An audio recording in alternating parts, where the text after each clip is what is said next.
ظاہر سی بات ہے کہ موسم سرد ہے اور یہ مخصوص مجلس ہے اور اس کے لیے ظاہر سی بات ہے بانیان مجلس نے اہتمام کیا ہے. اللہ ان کی خدمتوں کو قبول فرمائے اور جو یہاں حاضرین حاضر ہیں ان کی حاضری کو قبول فرمائے. اس لیے کیا ہماری اور آپ کی حاضری قبول ہو گئی؟ ہمارا سہارا آسرا یوں کہا جائے کہ ہماری زندگی اور آخرت سنور جائے گی.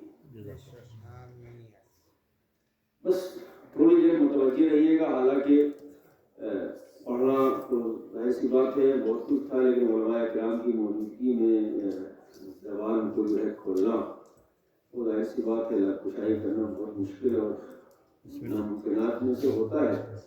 اب کچھ چیزیں ایسی ہوتی ہیں، میں کچھ چیزیں واضح کر دینا چاہتا ہوں کہ نہ میں کوئی خطیب ہوں، نہ میں کوئی ذاکر ہوں اور نہ میں کوئی علامہ ہوں. میں طالب علم کے پیروں کی نیچے کے خاک کے ذرات کے برابر ہی نہیں ہوں.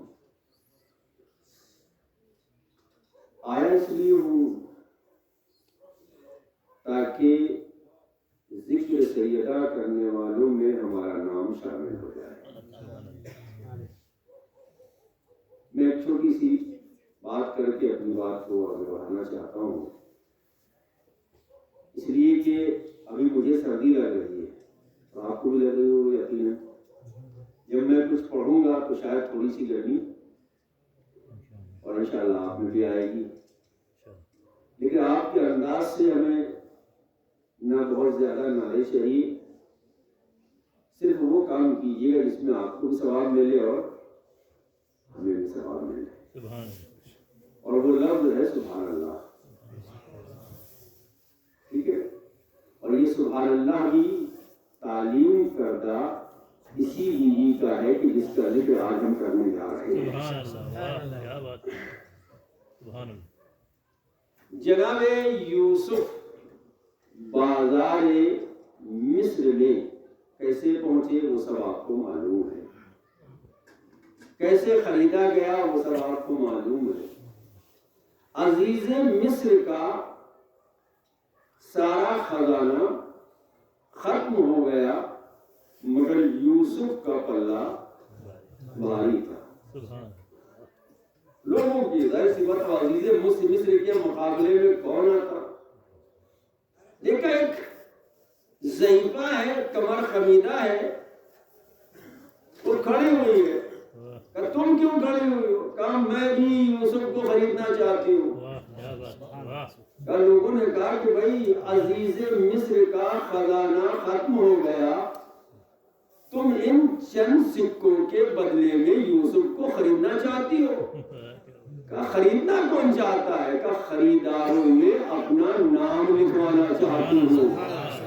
نہ میں ذاکر ہوں نہ میں خطیب ہوں، بس ان ذاکرین میں نام لکھوانا چاہتا ہوں. نام لکھ جائے یہی نجات کا ذریعہ بن جائے گا. ایک صلوات پڑھ لے محمد اللہم صلی علی محمد وآلِ محمد. میں چاہتا ہوں کہ تھوڑی سی علمی گفتگو آج آپ کے سامنے کر لی جائے، اس لیے کہ تیسرا مرحلہ ہے. ظاہر سی بات ہے تیسرا سال ہے مسلسل اس مجلس کو خطاب کرتے ہوئے. تو دیکھیے ہم نے آپ کے سامنے قرآن مجید کا سب سے چھوٹا سورہ جس کو سورہ کوثر کہتے ہیں، لیکن عظمتوں کے اعتبار سے اس سورے سے بڑا کوئی سورہ نہیں ہے. قرآن میں ایک جملہ کہہ کے بات کو آگے بڑھانا چاہتا ہوں. قرآن میں 114 سورتیں ہیں، لیکن قرآن کی 113 سورتوں کی سورت سورہ کوثر ہے. جو سمجھ گیا میری طرف سے اس کو داد ہے، اور جو نہیں سمجھا میں اس کو سمجھانے کی کوشش بھی نہیں کروں گا، اس لیے کہ اس میں الجھنا نہیں ہے. 113 سورتوں کی سورت سورہ کوثر ہے، اس لیے کہ اس سورہ کوثر کو اگر قرآن سے نکال لو تو قرآن میں بچے گا ہی کیا؟ کیوں؟ اب گفتگو آگے بڑھاتے ہیں۔ مجھے یاد ہے، میری ڈائری میں لکھا ہوا ہے، تو پچھلے سال مجھے کیا پڑھا تھا، اس سے پچھلے سال مجھے کیا پڑھا تھا مجھے سب یاد ہے، لکھا ہوا ہے، میں اس کو دیکھ کے آیا ہوں، وہ نہیں پڑھنا، مجھے ریپیٹ نہیں کرنا۔ دیکھیں، عظمتوں اور کمالات کے اعتبار سے سیدہ کا کوئی ثانی نہیں ہے، سیدہ کا کوئی ثانی نہیں۔ اب یہ عظمتیں اور کمالات کا جب تقابل کریں گے، کمالات کا کمالات سے، فضیلتوں کا فضیلتوں سے تقابل کریں گے، تو تقابل کرنے کے لیے سیدہ ان کمالات کی بلندیوں پر فائز ہے کہ نہ جہاں نوع بشر اور نہ جہاں غیر نوع بشر کوئی ان کے مقابلے میں آ نہیں سکتا۔ بہت توجہ رکھیے گا، کیونکہ یہیں سے میں ان گفتگو کا آغاز کرنا چاہتا ہوں۔ کوئی مقابلے میں نہیں ہے نوع بشر میں، یعنی انسان ہم جیسے انسانوں میں ہے کسی کی طرح کا مقابل نہیں، فضیلتوں کے اعتبار سے، عظمتوں کے اعتبار سے۔ یہی بات ایک ظالم کے دربار میں کھڑے ہو کر ایک علی کی چاہنے والی نے بیان کیا۔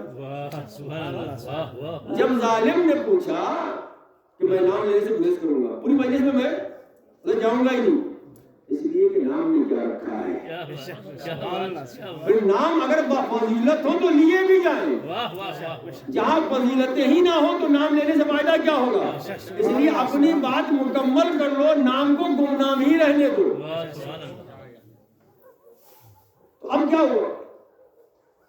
ظالم نے پوچھا تم علی کو ان لوگوں پر فضیلت دیتی ہو، ترجیح دیتی ہو؟ کہاں میں ترجیح دیتی ہوں، بلکہ میں ترجیح دینے کی بات کیوں کر رہے ہو؟ مقابلہ وہاں ہوتا ہے جہاں فضیلتیں ہوں، پھر یہ دیکھا جائے کون افضل ہے کون مفضول ہے۔ جہاں ایک طرف فضیلتیں ہی فضیلتیں ہوں اور دوسری طرف فقدان فضیلت ہو تو وہاں کوئی مقابلہ نہیں ہو سکتا، اس لیے کہ علی با فضیلت ہے، علی کے مقابلے میں جو بھی آئے گا وہ فقدان فضیلت کا مرتکب ہے۔ ایک صلوات بھیجتے ہیں محمد صلی علی محمد وآل محمد وآل۔ تو نوع بشر میں، بلکہ میں یوں کہوں کہ اگر بشریت کے عنوان سے سیدہ کا تقابل کیا جائے تو یہ شاید توہین ہوگی، تقابل کی توہین ہوگی، اس لیے کہ سیدہ کے مقابلے میں کوئی ہے ہی نہیں۔ اب رہا سوال کہ جو فضیلتیں سیدہ کے پاس ہیں، اللہ نے کچھ اور خواتین کو بفضیلت بنایا ہے، ان خواتین کے مقابلے میں اگر تقابل کریں گے تو وہ بھی ہمیں حق نہیں ہے، اس لیے کہ فضیلت با فضیلت افراد کا با فضیلت افراد سے تقابل کرنا صاحب فضیلت کا کام ہے، صاحبان فضیلت کا کام ہے۔ لیکن قرآن نے بڑھ کے سہارا دیا، تلک الرسل فضلنا بعضهم علی بعض، ہم نے بعض رسولوں کو بعض رسولوں پر فضیلت دی۔ اگر قرآن یہ نہ کہتا تو شاید ہم تقابل کرنے کے حق بھی نہیں رکھتے تھے، لیکن قرآن نے جب کہا تلک الرسل فضلنا بعضهم علی بعض، ہم نے بعض رسولوں کو بعض رسولوں پر فضیلت دی، اس کا مطلب یہ ہے تقابل کرنے کا ہمیں حق تو نہیں ہے، مگر کس کے اندر زیادہ کمالات ہے کس کے اندر کم کمالات ہے یہ تو تلاش کر سکتے ہیں نا، یہ تو ہم دیکھ سکتے ہیں نا۔ اب اگر یہ دیکھنا ہے فضیلت افراد کے درمیان، اب آئیے صنف نسواں میں کہ جس کو قرآن نے، جن کو اسلام نے بفضیلت بنایا ہے، ان میں سے میں 4 خاتون کا ذکر کرتا ہوں۔ پہلی خاتون جناب بولیے سردی زیادہ لگ رہی ہے یہیں سے مساج کر لوں گا. اس طرح دے دو محمد وعلیہ صلی علی محمد وعلے. پیچھے لوگ سارا لیے بیٹھے وہ بزرگ ہو چکے ہیں اور یہاں جو بیوی گئے بہنوں یہ تھوڑا سا اگر جوان گھر آ جائیں بزرگوں سے میں کوئی گزارش نہیں کروں گا کیونکہ وہ بزرگ ہیں وہ لائق احترام ہے اور ظاہر سی بات ہے ان کو سارے کی ضرورت ہے لیکن بزرگ جو جوان ہیں وہ تو آگے آ سکتے ہیں. سلام دے دو محمد وعلیہ محمد صلی علی محمد وعلے محمد وعلے. تو جو با عظمت خواتین ہیں جو با فضیلت خواتین جن کو قرآن نے با فضیلت کہا ہے جن کو اسلام نے با فضیلت کہا ہے ان کے مقابل میں ذرا ہم تھوڑا سا دیکھتے ہیں. پہلی خاتون جناب حوا ترتیب سے چلتے حوا کون ہے یہ سب کو معلوم ہے ہم سب کی ماں ہے نبیوں کی ماں ہے ولیوں کی ماں ہے اور سیاہ کی ماں ہے باپ آدم ہے تو ماں حوا ہے. ٹھیک ہے اب اگر تقابل تلاش کرنا ہے کرنا نہیں مقابلہ اس لیے کہ کہاں ہم کہاں حوا کہاں سیدہ تقابل کرنا نہیں تلاش کرنا ہے فضیلتوں کو. بس حوا وہ خاتون ہے کہ جنت میں اللہ نے رکھا لیکن ایک مرحلہ وہ آیا کہ حوا سے کہا آدم سے کہا تم بھی جاؤ اور حوا کو بھی لے جاؤ. یعنی منزل وہ آئی کہ حوا کو اللہ نے جنت سے زمین پر بھیجا جوش خطابت میں آ کر نکال دیا یہ توہین حوا مت کرو کیونکہ نبی کی زوجہ ہے اور حوا جیسی ہے کسی اور زوجہ کی بات نہیں کر رہا ہوں میں حوا کی بات کر رہا ہوں. ایک صلوات ہے کہ محمد صلی علی محمد وعلے. زمین پر بھیجا جاؤ لو حوا زمین پر آ گئی.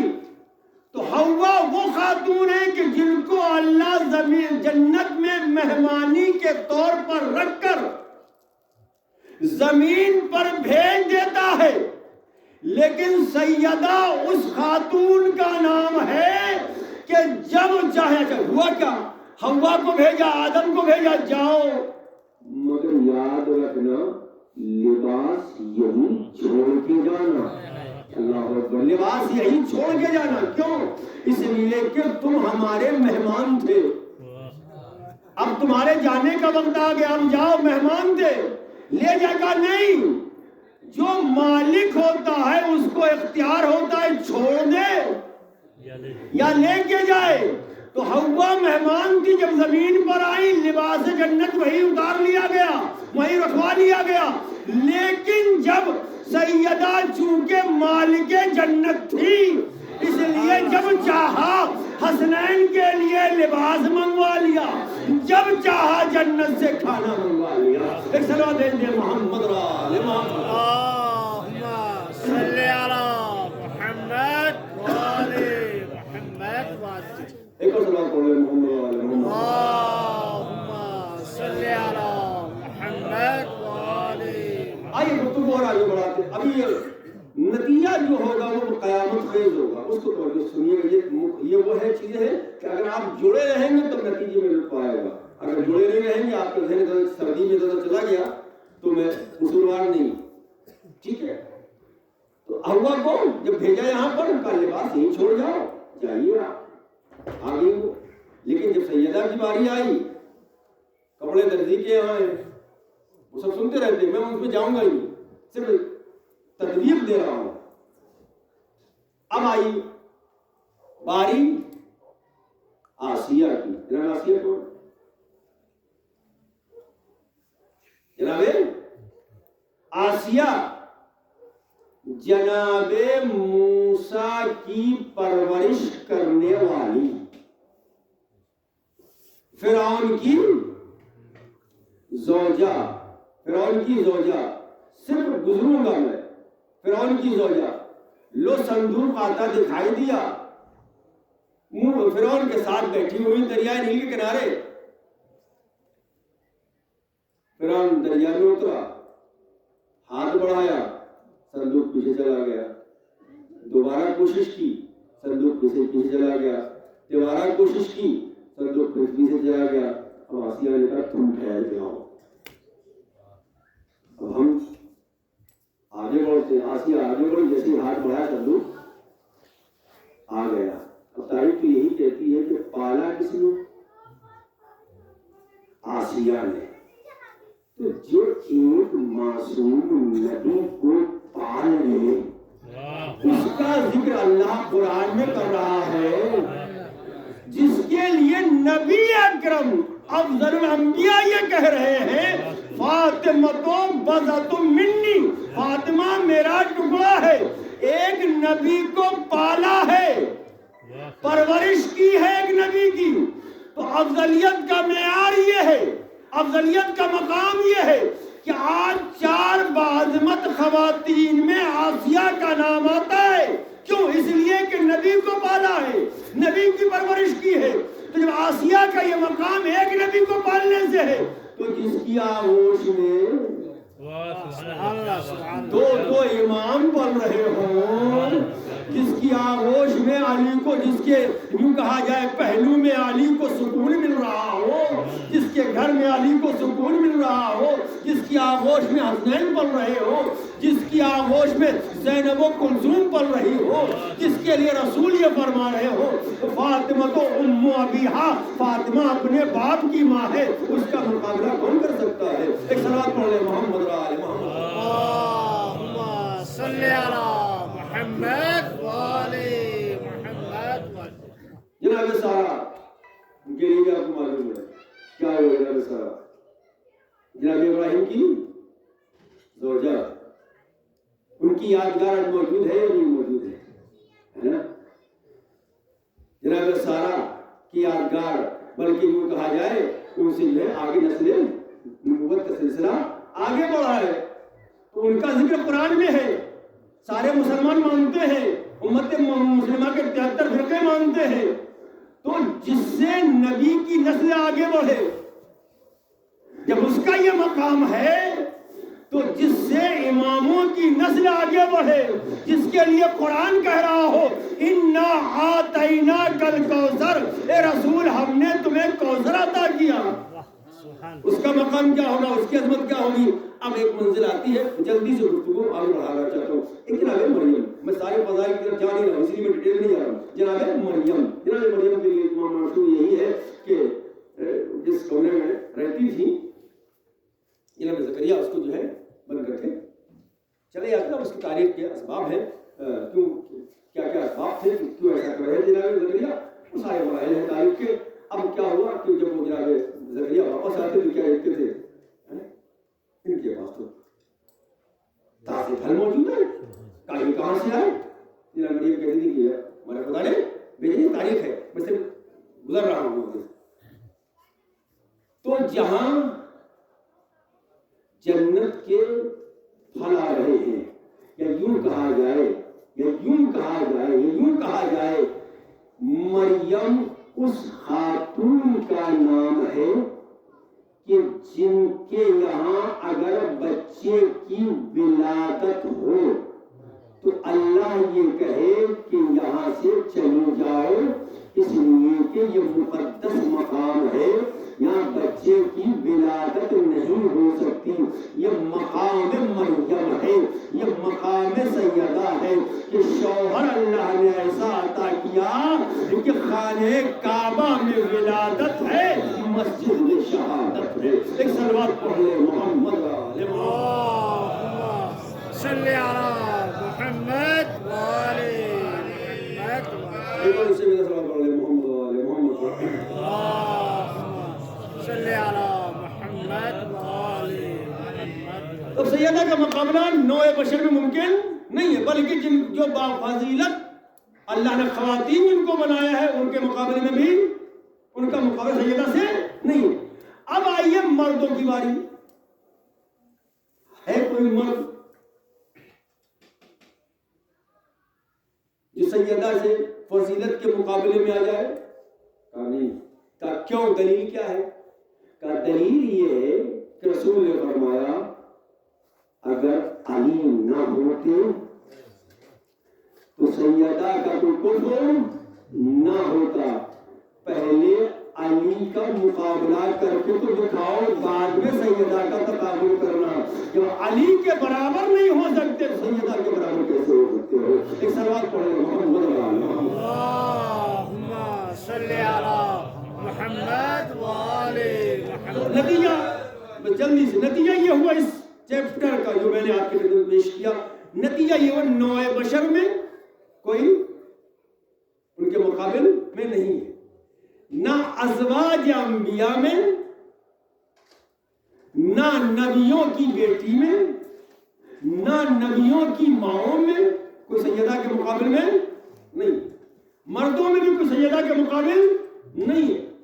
اب جو کمالات اللہ نے عطا کی، بہت توجہ سنیے، جو کمالات اللہ نے عطا کی ہے سیدہ کو، لیکن کمالات دو طرح کے ہوتے ہیں، ایک کمال ایک فضیلت ذاتی ہوتی ہے اور ایک فضیلت اضافی ہوتی ہے۔ میں نے کہا تھوڑا سا گفتگو علمی تھوڑا سا ذہن کو تھوڑا سا لگانا پڑے گا، اس لیے کہ جو لوگ تھوڑا سا متوجہ ہیں وہ محسوس بھی ہو رہے ہوں گے انشاءاللہ تعالی۔ کمالات دو طرح کے، ایک ذاتی ہوتے ہیں اور ایک اضافی ہوتے ہیں۔ ذاتی کا مطلب جس میں انسان کی خود اپنی محنت ہوتی ہے، قوت بازو سے انسان کمالات حاصل کرتا ہے، لیکن جو اضافی ہوتے ہیں اس میں انسان کا کوئی دخل، وہ اللہ کی عطا ہوتی ہے، وہ اللہ کی عطا ہوتی ہے۔ سیدہ ان دونوں مقام میں بھی سب سے افضل ہے۔ اضافی یعنی جہاں انسان کا اپنا دخل نہیں ہوتا، اللہ کی جانب سے عطا ہوتی ہے۔ آئیے گفتگو کرتے ہیں سیدہ کے اضافی کمالات کا۔ باب سید المرسلین ہے، شفیع المذنبین ہے، رحمت للعالمین ہے، مبشر ہے، بشیر ہے، نذیر ہے، طٰہٰ ہے، یاسین ہے، مزمل ہے، مدثر ہے۔ ابھی میں نے پورا خطبہ آپ کی خدمت میں رسول اللہ کی فضیلت ہی تو پڑھی ہے، اور کیا پڑھی ہے؟ اب دنیا ہم سے کہتی تم رسول کے فضیلت نہیں بیان کرتے۔ ارے جو ہم بیان کرتے کوئی بیان کر ہی نہیں سکتا، اس لیے کہ تم یہ کہتے ہو کہ 40 سال کے بعد نبی بنے، ہم یہ کہتے ہیں جب آدم مٹی اور پانی کے درمیان گونگے جا رہے تھے تب سے میرا محمد نبی تھا۔ یہ منزلت ہے، یہ مقام ہے۔ تو باپ سید المرسلین، ماں کون ہے؟ ملیکۃ العرب۔ میں ایک جملہ ضرور عرض کروں گا فضیلت کا، کیونکہ ان کی بیٹی کی مجلس ہے۔ ملیکۃ العرب، یہ لفظ ملکہ کا مطلب کیا ہوتا ہے؟ شہزادی کے۔ تشریف فرما ہے ماشاءاللہ سے دو اور اللہ کا تشریف فرما۔ ملیکۃ العرب یہ لقب کس نے دیا تھا؟ معلوم ہے؟ خدیجہ کو یہ لقب کس نے دیا تھا؟ اپنے آپ سے ملکہ بن گئی تھی۔ جب جناب خدیجہ کا وہ مرحلہ شادی کا مرحلہ طے ہونے لگا، جناب خدیجہ نے رسول اللہ سے پوچھا کہ میں آپ کے لیے کوئی لڑکی تلاش کروں، اس میں تاریخ کی حقیقت ہے، وہ آپ تاریخ کا مطالعہ کیجیے گا۔ تو اس وقت رسول اکرم نے فرمایا تھا انتی ملکہ۔ کس طرح سے لقب دیا کس نے؟ رسول اکرم نے۔ کس کو؟ جناب خدیجہ کو۔ جناب خدیجہ کو ملیکۃ العرب کس کا لقب دیا ہوا ہے؟ جناب رسالت مآب کا۔ چونکہ رسول کو معلوم تھا یہ اونٹوں کے چراغے، یہ ستروں کے لٹیرے کبھی اپنی بیٹیوں کو ملکہ کہیں گے، کبھی اپنے خاندان میں کسی خاتون کو ملکہ کہیں گے۔ رسول جانتے تھے کہ ملکہ واحد خدیجہ کی ذات ہے، اس لیے کہا انت ملکہ۔ اس انداز سے آپ نے سن لیا نا، یہ فطرہ اس انداز کا نہیں تھا، ٹھیک ہے؟ بہت احتیاط سے گزر رہا ہوں، ساری چیزیں آپ محسوس بھی کر رہے ہوں گے، کیونکہ ظاہر سی بات ہے معاملہ خدیجہ الکبریٰ کا ہے، اس لیے کہ جو خدیجہ کا مال کھاتے رہے آج انہی کی اولاد پر غرا رہے ہیں۔ انت ملکہ، تو ملکۃ العرب کون ہے؟ جناب خدیجہ۔ ماں ملکۃ العرب، باپ سید المرسلین، شوہر سید الاوصیاء، سید الاولیاء، امیر المومنین، ولی اللہ، ید اللہ، لسان اللہ، وجہ اللہ، راس اللہ، جنب اللہ، یہ سب القاب ہیں میرے مولا کائنات کے ہیں۔ یہ کون ہے؟ شوہر ہے کس کے؟ یہ میں گفتگو کس بات پر کر رہا ہوں، میں بھولیے گا نہیں۔ کمالات دو طریقے کے ہوتے ہیں، ایک ہوتا ہے ذاتی، ایک ہوتے ہیں اضافی۔ اضافی وہ کمالات جس میں انسان کا دخل نہیں ہوتا بلکہ اللہ کی جانب سے عطا کیے گئے، ٹھیک ہے؟ تو رسول کو سیدہ کا بابا بنایا کس نے؟ اللہ نے۔ خدیجہ کو سیدہ کی ماں بنایا کس نے؟ اللہ نے۔ علی کو شوہر بنایا سیدہ کس نے؟ اللہ نے۔ سیدہ کو حسنین جیسے بیٹے عطا کیے کس نے؟ اللہ نے۔ اللہ نے، ٹھیک ہے؟ وطن، مکے میں ولادت، مدینے میں شہادت، مکہ بھی وطن، مدینہ بھی وطن۔ اب دونوں کو بظاہر اپنی جگہ پر ہے، میں گفتگو طویل نہیں کرنا چاہتا۔ اب مسئلہ کیا ہے؟ خاندان کون؟ بنی ہاشم۔ لغت بولی جانے والی زبان کون؟ عربی، اور عربی بھی عرب والی نہیں، قرآن والی۔ اس لیے کہ مرحوم کرار حسین وائس کا ایک جملہ سن لیجیے، اللہ ان کو غریق رحمت فرمائے۔ وہ کہتے تھے کہ ابو طالب کے گھر میں بولی جانے والی زبان جب چوراہے پر آتی ہے تو قرآن کہلاتی ہے، ابو طالب کے گھر کی تہذیب جب عام ہوتی ہے تو اسلام کہلاتی ہے۔ تو زبان قرآن کریم، بلکہ زبان کا معاملہ تو یہ ہے کہ قرآن کریم زبان ہے۔ اس گھر میں رہنے والی کنیز جب اتنی باعظمت ہو جاتی ہے کہ 40 سال تک قرآن سے گفتگو کرتی ہے۔ ہم نے یہ فضائل بیان کر دیے، اب لوگ کہتے ہیں مولانا اس میں سیدہ کا کمال کیا ہے؟ یہ تو سب اللہ نے دیے ہیں۔ تو میں نے کہا بھائی یہ کمال دیے کس نے؟ کہا یہ اللہ نے دیے ہیں۔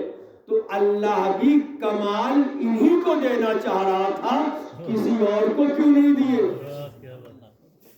تو یہ اضافی کمالات ہیں۔ اب جب یہ کمالات اضافی ہیں، اب آئیے ذاتی کمالات۔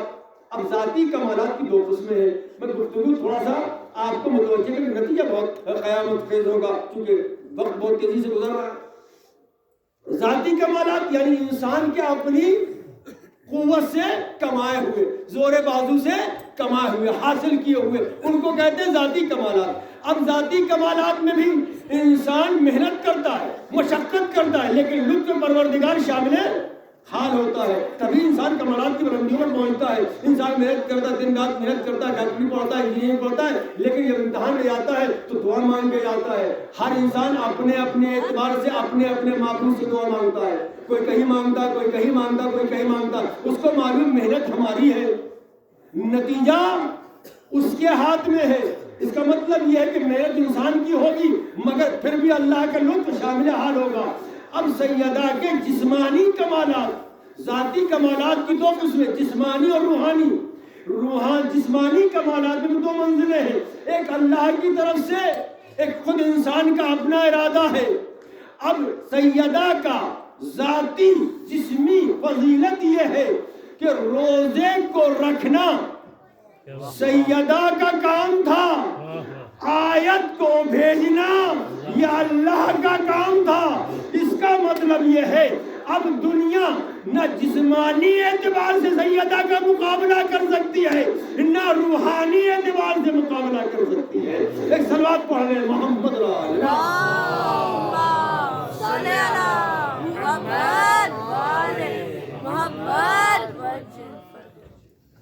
روزہ رکھنا خود انسان کا کام ہے، لیکن 3 دن تک غریبوں کو، مسکینوں کو کھانا دے دینا یہ انسان کا اپنا کام ہے، سیدہ کا کام ہے، لیکن آیت کا اتارنا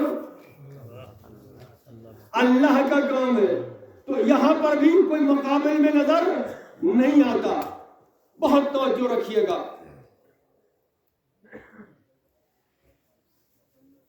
سیدہ کا ایک لقب بطول ہے۔ کیا لقب ہے؟ بطول معنی کیا ہے؟ آج میں چاہتا ہوں کہ یہ معنی آپ کے دل و دماغ میں بالکل راسخ ہو جائے۔ یہ بھی مرتبط ہے کمالات سے۔ کیا لقب ہے؟ بطول۔ شیعہ سنی سب اس بات پر متفق ہیں کہ صدیقہ طاہرہ فاطمہ کا لقب بطول اللہ نے عطا کیا ہے۔ کس نے عطا کیا؟ اللہ نے۔ بطول کے معنی کیا؟ بطول کے معنی کیا؟ بطول کے معنی ہے خاتون۔ ہر مہینے کچھ ایام ایسے ہوتے ہیں کہ جہاں پر اس سے نماز پڑھاتی ہے، ساتھ پڑھاتی ہے نا، باتیں نہیں کرتی، نماز نہیں پڑھتی، اللہ نے کہا نہیں۔ بطول کے معنی یہ ہے کہ اللہ نے اس کمی کو سیدہ سے دور رکھا، بطول بنایا۔ آپ نتیجہ میں دینے جا رہا ہوں، بطول کیوں بنایا؟ بطول کے معنی کیا ہے؟ کہ جو خواتین ہر مہینے جو کمی دیکھتی ہیں، اللہ نے سیدہ کو اس کمی سے دور رکھا۔ اچھا، اس کے اسباب کیا؟ اس کا پہلا سبب یہ ہے اللہ نے سیدہ کو بطول اس لیے بنایا تاکہ شوہر کے، جو علماء نے کتابوں میں لکھا ہے میں وہ پڑھ رہا ہوں، اس لیے بنایا تاکہ علی کے دل میں کسی دوسری زوجہ کی، کسی دوسری عورت کی محبت نہ آئے۔ کتابوں میں لکھا ہے، میں آپ کو سن رہا ہوں۔ اللہ نہیں چاہتا کہ حیات سیدہ میں اس مرحلہ زوجیت میں کوئی دوسرا بھی شریک ہو۔ یہ فضیلت اللہ کی طرف سے عطا کی ہوئی ہے۔ اب میں نتیجہ دے رہا ہوں، خواتین میں اسلام پڑھے محمد علیہ محمد۔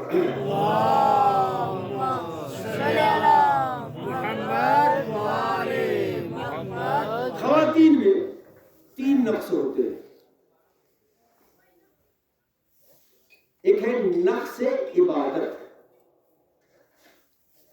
دوسرا نقص ہے نقص میراث، میں بھی سمجھاتا ہوں، اور تیسرا نقص ہے نقص عقل۔ نقص عبادت، نقص میراث اور نقص عقل۔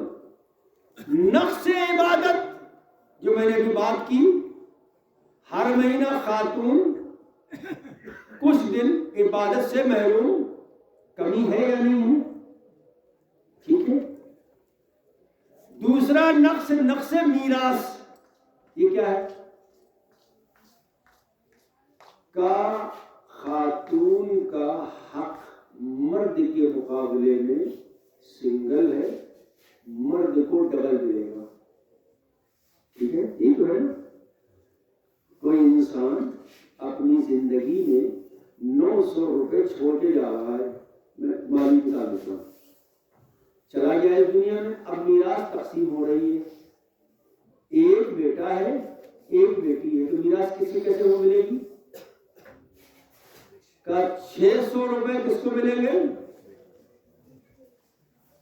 لڑکے کو۔ 300 کس کو ملیں گے؟ تو یہی تو ہوگا نا میراث کا، کیوں سے کہا یہی تو ہوگا نا میراث کا، یعنی لڑکے کے مقابلے میں لڑکی کو سنگل ملے گا، لڑکے کو ڈبل ملے گا، یہی ہے نا۔